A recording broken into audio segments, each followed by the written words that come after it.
So days after Diddy was denied bail over fears he might flee or intimidate witnesses in his felony case, Diddy daughters released a statement claiming the content of a book supposedly based on Kim Porter's journals were false and all made up. The book allegedly suggests that Diddy was involved in Kim's death. Now, this is the first time we are hearing from Diddy's daughters, and it brings this question: did Diddy and King Combs manipulate the girls into making this statement? I'm not gonna lie, Diddy's kids coming out to debunk the details of this book did not come as a surprise to me. In fact, what surprised me is that it took this long before they debunked, because the moment I saw them in court to support Diddy, I knew this was coming. For those that might have not come across the book, the content of the book clearly suggests Diddy allegedly knew more about what happened to Kim. Now we all know Kim Porter's death has been a controversy over the years, as some of her family and friends are claiming there was foul play involved in her death.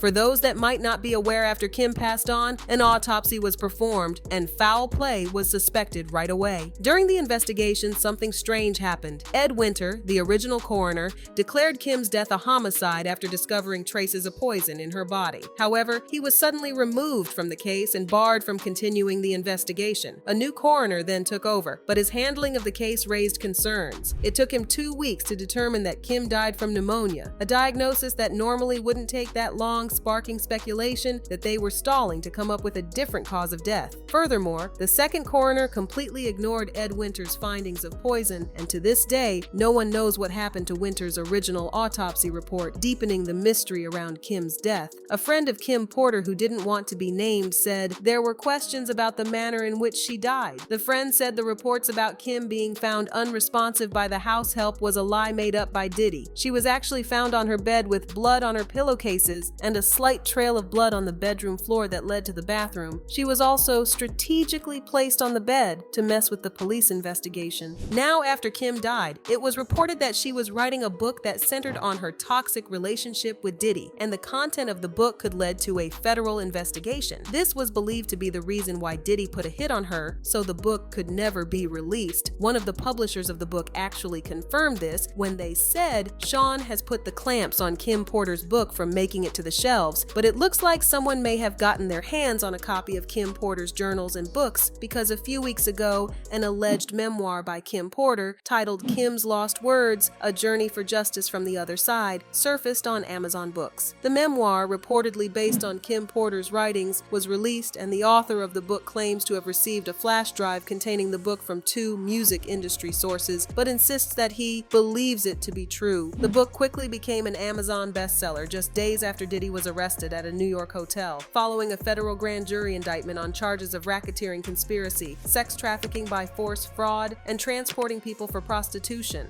For those wondering why the book quickly became a bestseller, there have been a lot of unanswered questions surrounding Kim Porter's death and her final days, as Kimora Lee, ALB, who was also close to Kim Porter, claimed Diddy had a hand in her death. Now, over the years, Diddy has been accused of doing a lot of shady things in the industry, and while he is currently under investigation for paying Keefe D $1 million to unalive Tupac, Cassie's lawsuit was the final nail on his coffin, as it exposed Diddy for being capable of making a person disappear without a trace. She exposed for blowing up Kid Cudi's car with explosives to teach him a lesson. Now, after the book dropped, fans began calling out to the feds to reopen investigations into the death of Kim Porter and also Def Jam music executive Kevin Stewart. The book alleges that Diddy had something to do with Kim Porter because he was about to expose him for putting money on Tupa's head for messing with Kim Porter, also exposing Diddy for paying people to unalive Biggie Smalls to make it look like Tupac people did it.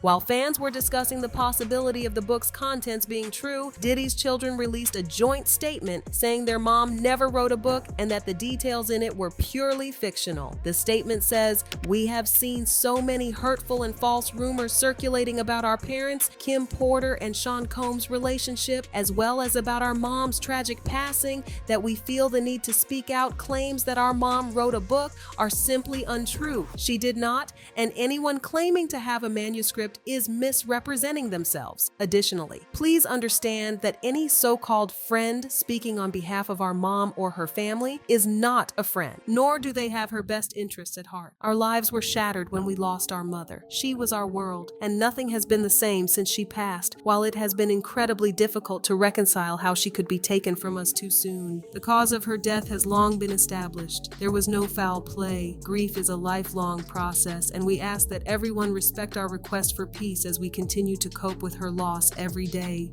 We are deeply saddened that the world has made a spectacle of what has been the most tragic event of our lives. Our mother should be remembered for the beautiful, strong, kind, and loving woman she was. Her memory should not be tainted by horrific conspiracy theories. We ask that everyone please respect our mother, Kim Porter, and hold her legacy in high regard so that she may rest in peace. It's what she deserves. We love you and miss you, Mommy, Quincy, Christian, Jesse, and Delilah. Now, the statement raises a lot of eyebrows, and I think the kids are being manipulated by Diddy and his first sin, King Combs. First of all, the book was released a couple of weeks before Diddy was arrested for felony charges. Why did the kids and Diddy not point it out that the details of the book were false? And why is this statement coming days after Diddy's bail as denied twice by a judge over fears that he was at flight risk and he may threaten and unalive witnesses in the case? Also, we don't expect the kids to come out to claim the details of the books were true, as they would be standing with their father. Also, a lot of people have accused King Combs of participating in freak-offs with his dad, so you don't expect him to turn against his dad. Diddy's daughters claim the details of the book were false, had fans talking, and they left comments saying, "The sad thing is, if dad did do something foul to their mother, they'd never know, and Prob wouldn't believe it." That's so traumatizing for the kids to have to come out and make statements about their mom's death. To relive that and hear the opinions of social media every day about their mom has to be super hard on them. In praying for them, all them conspiracies about Diddy after all these years are not only true, but far worse, and we just supposed to believe this because he got kids. Nope, I'm sorry, but respectfully, open that case expeditiously. So, do you think Diddy and King Combs manipulated the girls into debunking the content of the book? Or do you think the content of the book are incorrect and fiction? Let me know what you think in the comments, then check out this next video.